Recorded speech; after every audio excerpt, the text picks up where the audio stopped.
Hey guys, how's everyone doing? Hope everyone's having a good day out there, staying safe as always. So Honda just made another move, and I'm going to say this doesn't come as a surprise just because if you've been following the news recently with Honda and you see what they've been doing, it's usually not good for the consumer. I mean, we've seen it, discontinue models, plant shutting down. So let me go ahead and explain exactly what Honda just announced again.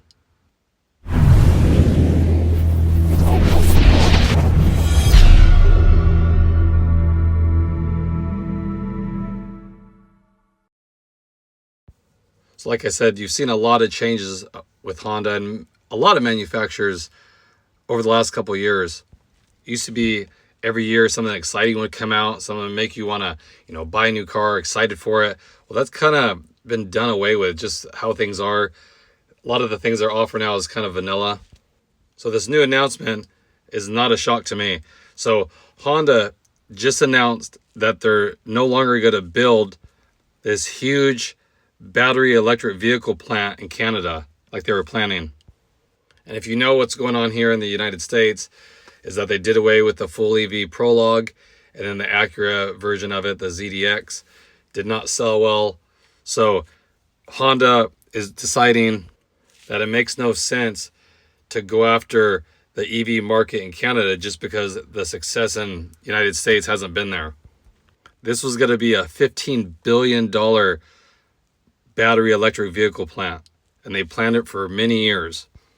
But what they're saying is, due to the withdrawal of the incentives, that nobody's buying them. So before, if you bought or leased an electric vehicle, you'd be eligible for a $7,500 rebate on your tax forms.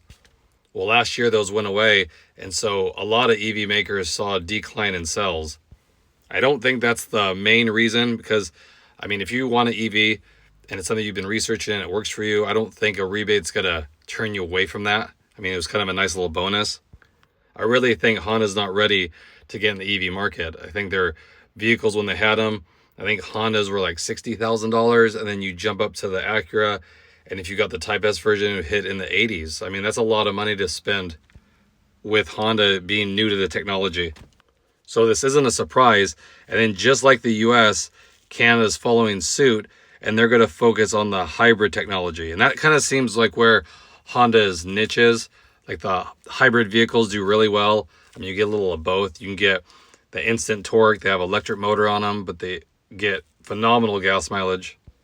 And you still have a internal combustion engine at the same time. So I think that's a good spot for them. I just think the EV market, people are not investing money with Acura, Honda if they want a full EV. I think there's other options that are tried and true that they would go with for that price point. So again, I just wanted to share this with you. It just came out, and like I said, it doesn't really surprise me just because what they did in the United States. So Honda as a whole is kind of cutting their ties with the EV. So if you're hoping to get an EV from Honda or Acura, I would not hold your breath. In the foreseeable future, I don't see it happening. But if you like a hybrid vehicle, I think that's the way to go with Honda. And I think that's what you'll be seeing pretty soon. I bet you won't be able to get a standalone internal combustion engine in the future. I think they're all going to be hybrids, and you kind of see it how they're simplifying their lineup at the same time, and they're not coming out with anything crazy. They're using one engine across the whole brand. So that's just my 2 cents on it. Again, I just want to keep you guys in the loop.